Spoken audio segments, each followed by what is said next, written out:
The new silk dress felt stiff against my skin, and the pearl necklace, a gift from my late husband, felt heavy on my collarbone. I was standing in the long foyer of my house, adjusting a floral arrangement, when I heard the low, smug sound of my son, Owen, talking on his phone in the hallway. He was supposed to be waiting for me in the sitting room. I stopped breathing. "Yes, Tatum, everything is perfect," he was saying, his voice too loud, too confident. "Mom is dressed up, ready for our little reconciliation dinner. She's completely bought the story about the tax loophole. She signed everything this morning. The gallery building is ours. She's so out of it.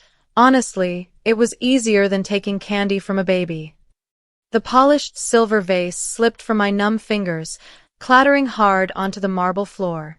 The noise was instantly absorbed by the heavy Persian rug, but the sound of his betrayal was deafening in my ears. The realization hit me like a physical punch to the stomach. This wasn't my son seeking peace. This was a thief, gloating about stealing the most important piece of my legacy. Pure, burning anger, hotter than any shame, surged through me. What the hell just happened to her? I thought, my mind struggling to process the immediate, brutal truth. He was stealing the building that housed the foundation my husband built. I scrambled back, hiding behind a large Chinese screen, my heart hammering. The bile rose in my throat, but I swallowed it down, needing silence more than air. I am Victoria, a 62-year-old widow who spent the last 10 years trying to earn the love of her only son. I was an interior designer, trained in precision and detail, but Owen had spent years chipping away at my confidence. He'd gaslight me, telling me I was forgetful, over-emotional, and too fragile to handle the estate. The truth hit me. "Don't go to dinner with your son," said my partner. What he told me about him changed everything. My partner, Malcolm, a quiet, meticulous lawyer I'd recently started dating, had begged me not to go tonight. "Victoria, I've heard things. Owen is too eager. He's looking at your assets, not your heart." I dismissed it as jealousy. Now I understood. Malcolm saw the predator. I only saw the child I still hoped to save. The sadness was overwhelming, but the anger was a sharper, cleaner emotion. It was time to stop being the victim and start being the strategist. I smoothed my dress, wiped the sweat from my palms, and walked into the sitting room with a forced, practiced smile. Owen was standing by the antique mantelpiece, looking every bit the polished, handsome son a mother dreams of. "Mom, you look beautiful," he said, rushing over to kiss my cheek, a quick, dry peck. He pulled back, his eyes searching mine for any sign of worry. He was playing the part of the loving son perfectly. I had to play the part of the fragile, unsuspecting mother. "Oh, darling," I sighed, touching my head lightly. "I'm just a little tired today. Too much paperwork, I suppose. It was so sweet of you to take care of those transfer documents for me. You know I get confused with all the legal language." His eyes gleamed with smug victory. "Of course, Mom. Anything for you. Just a few little tax adjustments. Simplifies everything for the foundation." We sat down at the formal dining table. I watched him pour the wine, his movements too fluid, too confident. I subtly steered the conversation away from me, making him talk about his business. He mentioned how much he was doing for the foundation, using the term "our legacy" over and over. "I even hired a brilliant new financial advisor to streamline our accounts," Owen boasted, taking a sip of his wine. "You know, to make sure everything is managed perfectly." My spine stiffened. Owen didn't hire people to streamline, he hired people to cover his tracks. "A new advisor, dear?" I asked, feigning casual interest. I thought Mr. Albright was still managing the foundation's funds. "He's been with your father's estate for 30 years. Owen waved his hand dismissively. "Albright is old school, Mom. Too slow. This new man, Mr. Hemlock, he's aggressive. He's cutting edge. He's exactly what the foundation needs to move forward." The name, Hemlock sounded poisonous. I knew instantly that this man was part of Owen's plot, not my legacy. This wasn't just about the gallery building deed, it was about systematically looting the entire foundation. As the waiter cleared the plates, Owen excused himself to the restroom, leaving his phone and his briefcase on the chair. My opportunity. My hands, surprisingly steady, reached for his leather briefcase. It was latched but not locked. Inside, sitting on top of a stack of papers, was a copy of the deed transfer. My eyes skimmed the document. It wasn't a tax loophole form. It was a full transfer of title. I didn't dare touch the briefcase with my bare hands. I quickly pulled out my small lipstick mirror compact and used the reflection to view the document without moving it. My breath caught in my throat.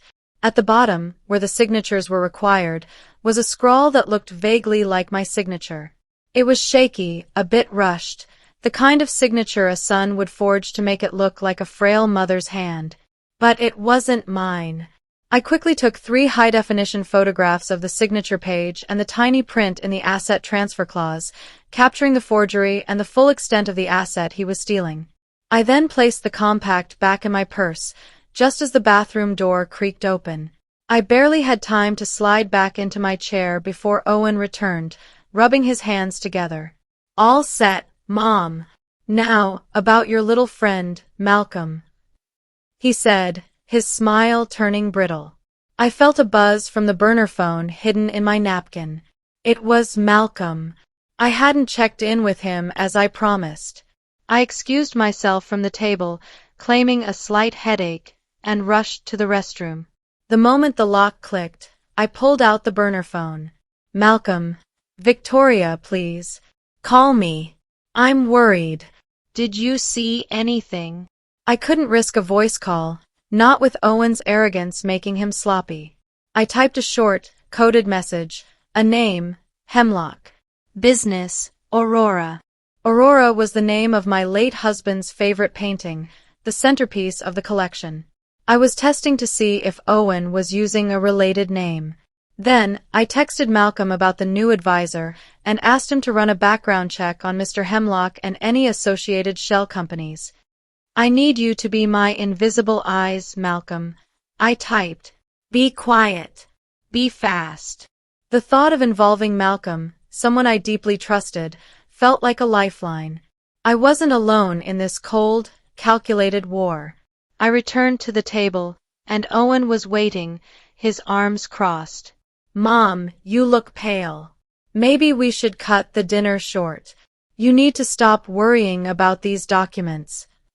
He was gaslighting me again, trying to make me doubt the evidence in my own purse.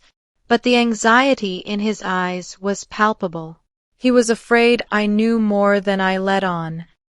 The next morning, an overly friendly text arrived from Tatum, Owen's wife. Hi, Victoria. Owen told me you were feeling tired. Just wanted to make sure you know where the foundation's insurance papers are kept. We need to update the inventory, just to be safe with the new advisor. The text was dripping with false concern. Tatum was acting as Owen's eyes and ears. She wasn't worried about insurance. She was scouting the art collection's vulnerability. I realized the property transfer was only the first step. The real goal was the art, the priceless legacy my husband had left. I calmly replied, giving her incorrect information about the location of the papers, subtly testing her greed. Later that afternoon, Malcolm called from a secure line. His voice was low and urgent. Victoria, this Hemlock is a ghost. A registered shell operative with 3 frozen companies. But I found something else, a holding company called Aurora Arts LLC. It was recently formed, and it took out an insurance policy this morning for 5 high-value paintings. The inventory matches the most valuable pieces in the Foundation's collection.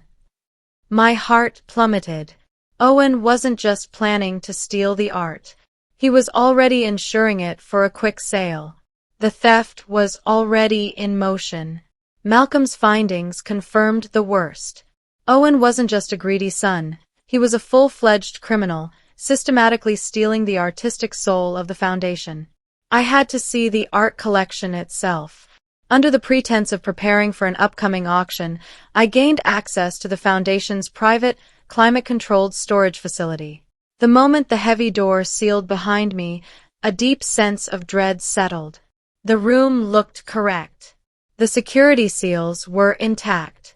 But as I walked past the crates, I caught a faint, chemical smell. The smell of cheap, fresh oil paint. I stopped in front of the Aurora Borealis painting, a famous 19th-century landscape, my late husband's pride and joy. I leaned closer. The texture was slightly off. The colors were too vibrant. It was a forgery. A good one, but a forgery nonetheless. The betrayal cut deeper than the money. He was replacing my husband's legacy with a cheap lie. I wanted to weep, but the metallic taste of revenge held the tears back. I ran my fingers along the back of the heavy frame, searching. My fingers found something tiny and hard stuck beneath the backing paper on the frame of the fake painting. I carefully peeled back the paper using a thin letter opener I kept in my purse. It was a minuscule, white sticker, a barcode. It wasn't a foundation barcode, it was a non-standard retail tag, perhaps from a high-end replica printer or an art swap service. I quickly photographed the barcode from every angle. This was the irrefutable evidence. This was the proof that the original painting had been moved, catalogued, and sold, replaced by a cheap fake. The forgery itself would be enough to expose Owen's entire plot, not just the stolen property deed. I knew the moment I showed the board that the centerpiece of the collection was a fake, Owen's narrative of my incompetence would crumble. The silence of the storage room was broken by the sharp ring of my personal phone. It was Owen. I deliberately let it ring twice before answering. "Mom, where the hell are you?" Owen's voice, usually smooth, was tight with panic. He didn't even bother with a greeting. "I called the house. The housekeeper said you went to the foundation. You need to stop meddling. You're making things complicated." I walked out of the storage unit, securing the door behind me. "Darling, I was just checking on the Aurora painting, preparing for the spring gala.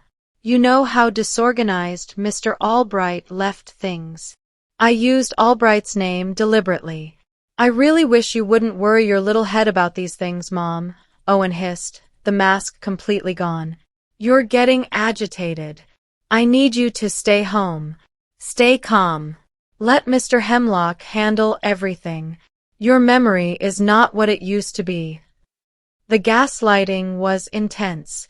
He wasn't worried about my health. He was panicked that I had found the barcode. He had confirmed my suspicions with his panic. I needed to move fast and strategically. The next step wasn't about stealing the money back. It was about ensuring the world saw him for the lying thief he was. I knew I couldn't simply rely on the evidence of the forgery alone. Owen would spin it, claiming a disgruntled employee was to blame. I needed a clear, legal path to change the estate documents without raising a massive alarm. I called a very specific person, Eleanor Vance, a celebrated estate planning lawyer known for her airtight, complex wills. I did not mention Owen or the foundation directly. "Eleanor," I said, "I want to set up a new charitable trust for my future grandchildren's education." Very specific. I need to update my will to ensure no future inheritor can challenge this trust's purpose, no matter what. This gave me a perfect neutral reason to review and change my entire estate plan. Owen would see the legal activity, but he would assume it was the fragile mother setting up a small, harmless trust for future generations. It was the perfect cloak for the far more devastating changes I was about to enact. The moment I hung up, Owen called again, his tone now sickeningly sweet. "Mom, I'm so sorry," I snapped. "You just stress me out when you worry about the books. I need to know you trust me. We're family. Trust me." The very word was a weapon in his mouth. Eleanor and I spent 3 days meticulously restructuring the legal documents. I didn't just need to secure the assets. I needed to set a trap. I signed the initial papers for the new charitable trust, which was the visible action. Then, I added a private, highly detailed codicil to my main will. This codicil stipulated that upon my passing or incapacitation, every single asset belonging to the foundation, including the art collection and the real estate, must undergo an immediate, mandatory, and public forensic audit, including government-approved, independent art valuation. This clause was specifically designed to trigger the moment Owen tried to take over the estate. I signed the codicil with a flourish, my real signature strong and steady. It was a ticking bomb. That evening, Owen and Tatum threw a massive party at their home, inviting everyone from the foundation board and our entire social circle. I received an invitation, of course, but I declined, claiming a cold. Instead, I sat in my quiet library, watching the social media feeds and discreet reports Malcolm was feeding me from the event. It was a public relations masterpiece. Owen was circulating the room, a picture of successful, dedicated management. He gave a toast, clinking his glass loudly. To my mother, Victoria. She deserves all the rest in the world after the stress of Dad's passing. We need to support her in her time of need, so I've stepped up to make sure the foundation is stable and secure. The subtext was clear. Mom is too old and crazy to run things. I am the reliable hero. The humiliation was deep.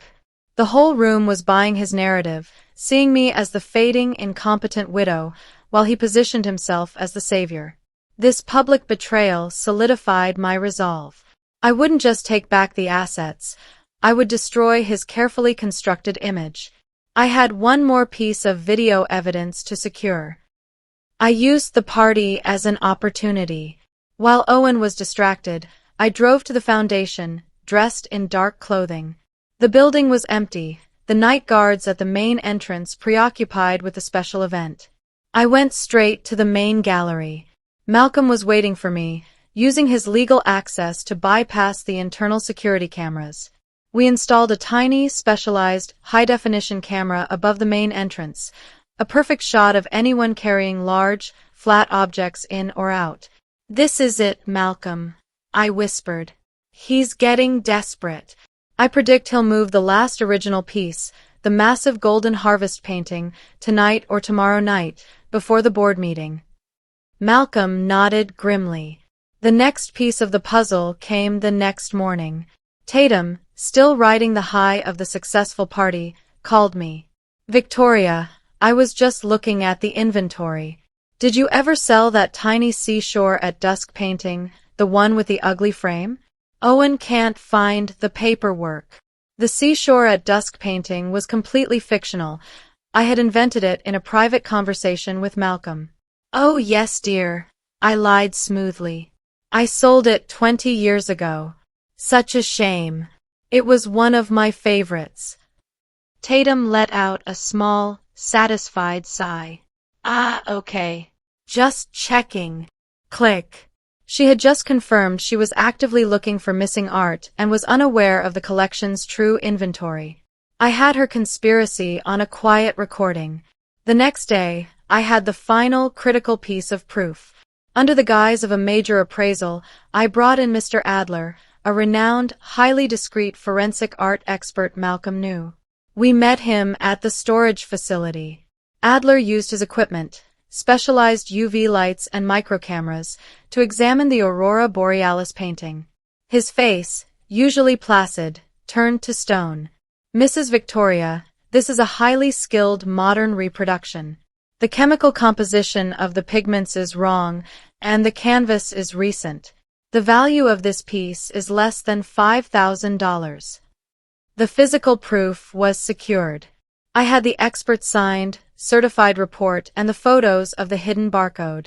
I now had enough to not only invalidate Owen's claims but to send him to prison for grand larceny, forgery, and federal wire fraud for insuring the stolen originals.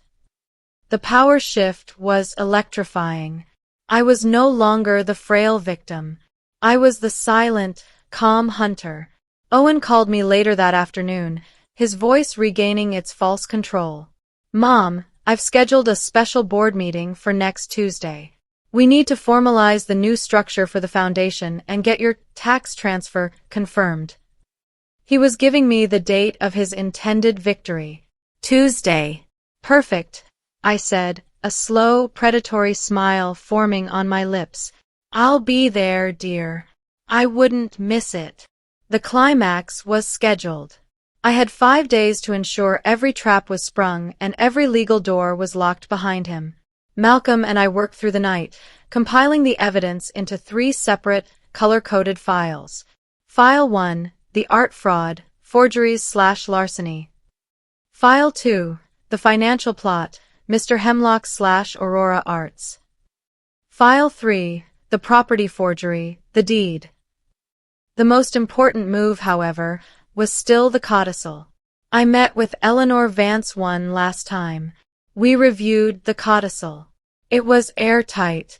If Owen tried to challenge my competence, the codicil would immediately trigger the public audit of all foundation assets, exposing the fake art and the financial fraud.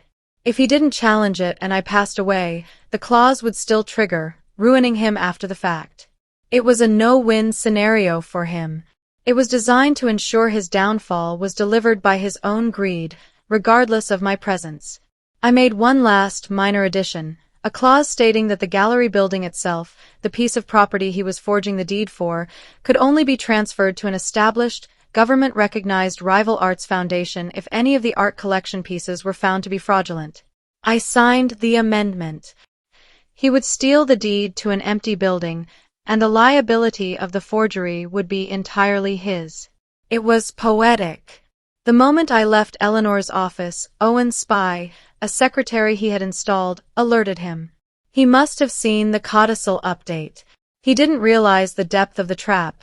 He only saw my resistance.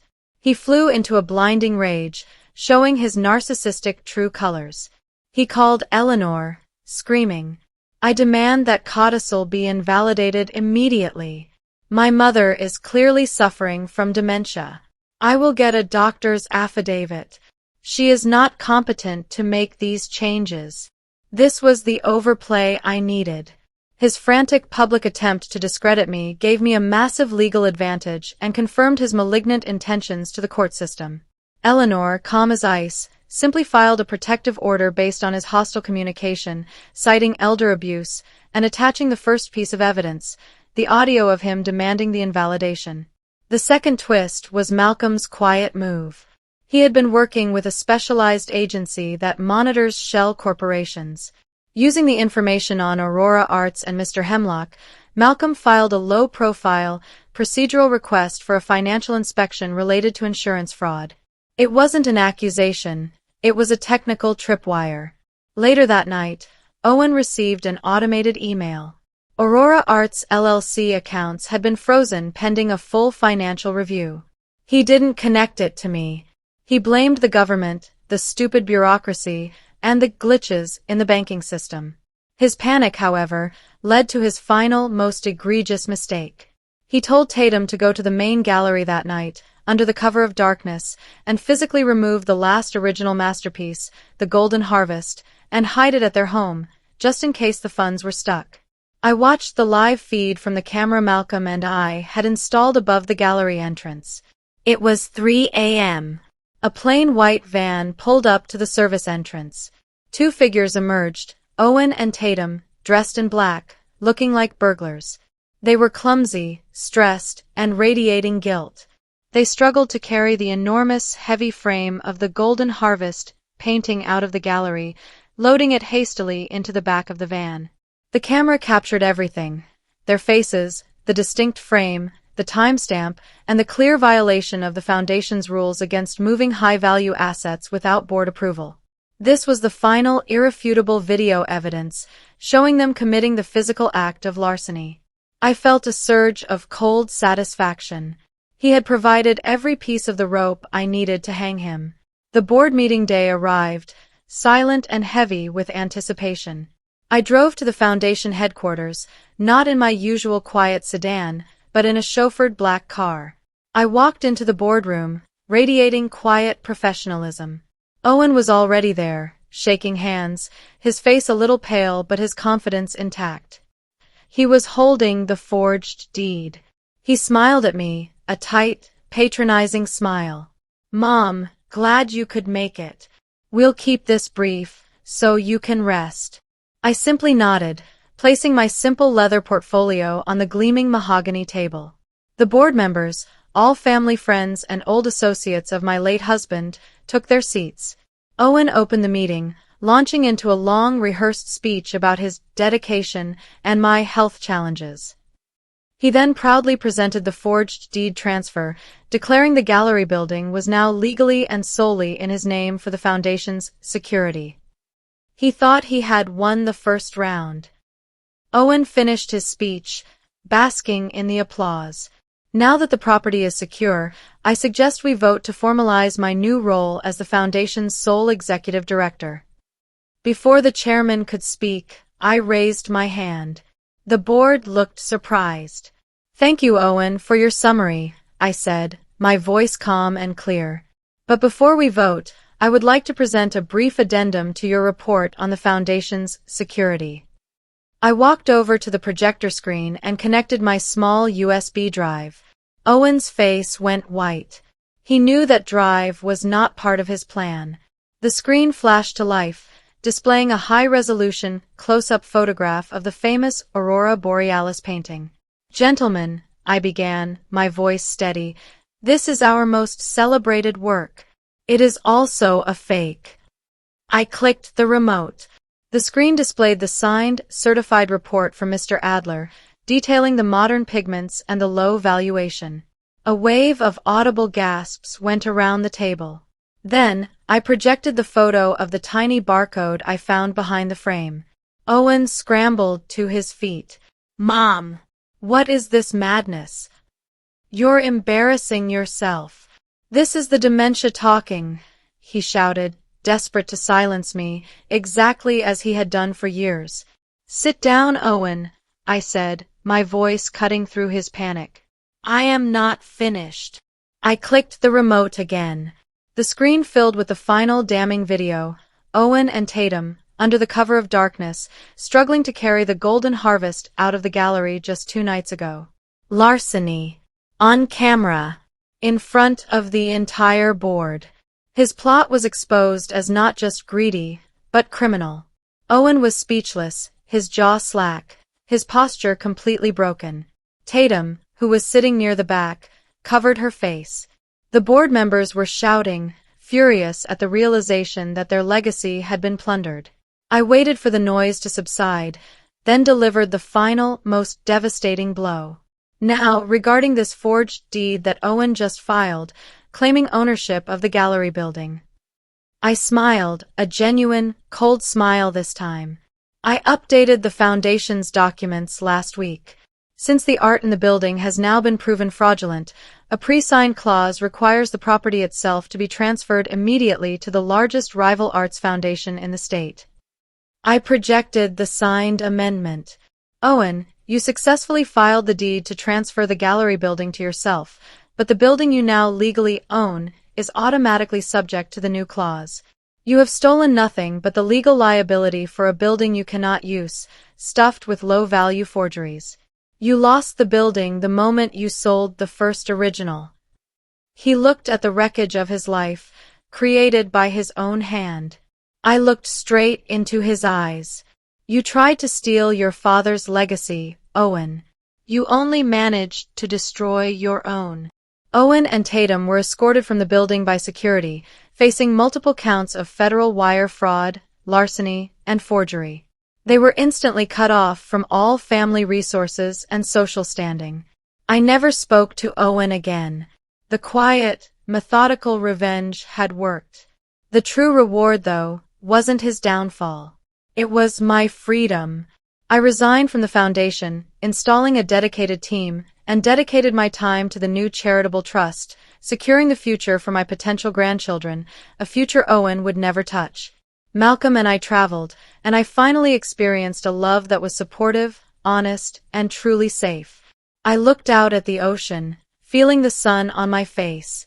The house felt lighter, cleaner, free of the toxic presence of my son. He tried to convince the world I was crazy, that I was incompetent, but his wickedness forced me to be precise, smart, and strong. I learned the most vital lesson of all. The only person you need to trust completely is yourself, and true peace is found only when you walk away from the people who tell you your worth is diminishing. I was finally living the rich, honest life I deserved. If you've made it this far, you understand, respect is non-negotiable. My worth was never defined by Owen's cruel gaslighting, or who my family chose to believe first. My story proves that silence can be a weapon, and patience can be power when you're facing down pure narcissism. If this resonated with you, if you've been made to feel fragile or invisible, share it. Tell them, your silence doesn't make you weak, it means you're watching and calculating. Your survival and your strategic rise make you extraordinary. Because the revolution happens when you decide to write your own ending. Your worth was never in question. It was only ever waiting to be remembered. Have you ever had to prove your worth to a family that underestimated you? Share your story in the comments below and don't forget to like and subscribe.